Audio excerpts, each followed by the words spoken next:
على مر السنين، فله سبحانه الفضل على ما نحن فيه من نعمة الأمن والأمان. ولما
معالي الدكتور عبد الله بن محمد السعيدي الموقر وزير العدل والشؤون القانونية راعي حفلنا، سعادة الشيخ محمد بن سليمان الكندي محافظ شمال الباطنة، أصحاب المعالي والمكرمين أعضاء مجلس الدولة وأصحاب السعادة أعضاء مجلس الشورى، الأفاضل أعضاء المجلس البلدي، المشايخ الأجلاء والحضور الكريم، السلام عليكم ورحمة الله وبركاته.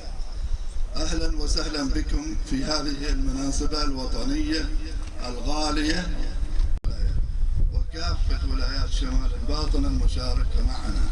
نسأل الله أن يديم على بلادنا الغالية عمان نعمة الأمن والأمان.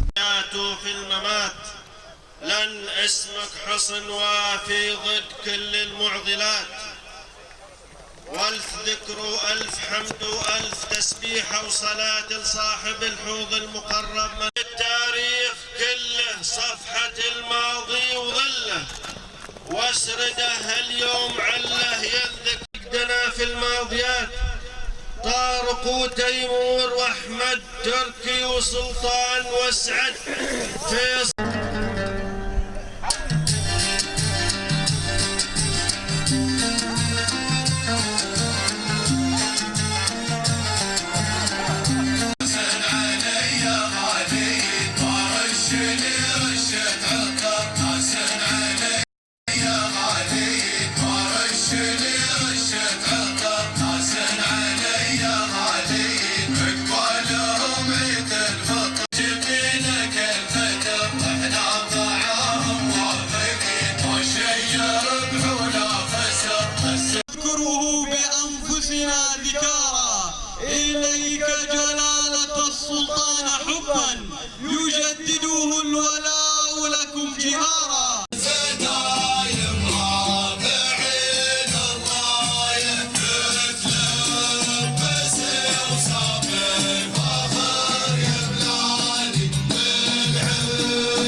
ناصر بن عبد الله البادي الناموس على المركز الثالث. ولكن الآن من هو بطل الشوط؟ من هو زعيم الشوط؟ من هو بيروح إلى المنصة لمصافحة يد معالي الدكتور الشرف الكبير؟ هذه هي المصافحة. البيرق غادر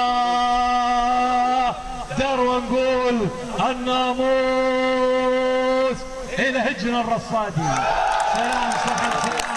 حيوا بطلنا، حيوا بطلنا، حيوا بطلنا، حيوا حمد بن سيف الرصادي، سلطان بن سيف الرصادي، حمود بن سيف الرصادي، سالم بن سيف الرصادي. انت البطل، انت مثلت الولايه، انت مثلت المحافظه. سلام الى محافظه شمال الباطنه. الى صحن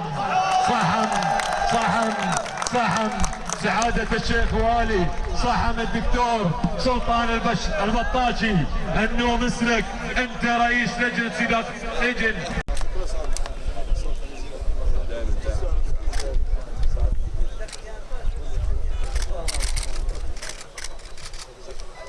الاتحاد العماني سالم بن سيف المهندي مدير التنفيذي للاتحاد. وقفتهم الأمنية معنا طيلة المهرجان.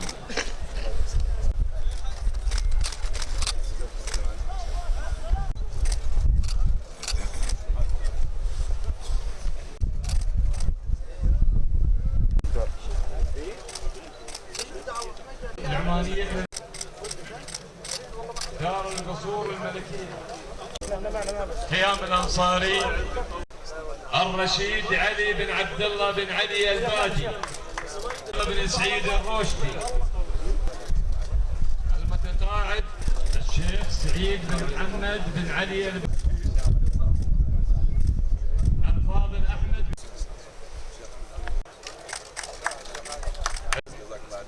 الفاضل ربيع. لجنة اذكر فعال وحيوها يستاهلوا. ناصر بن سليمان.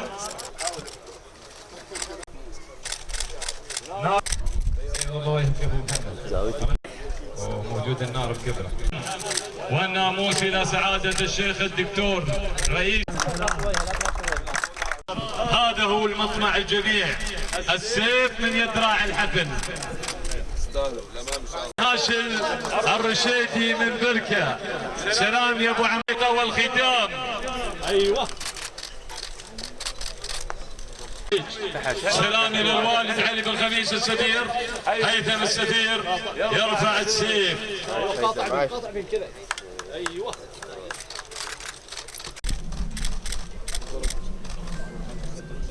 والسلام الى شمال الباطنه.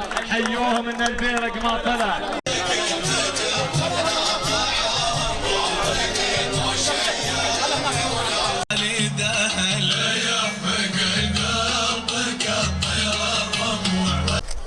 ابو غصن الدقالي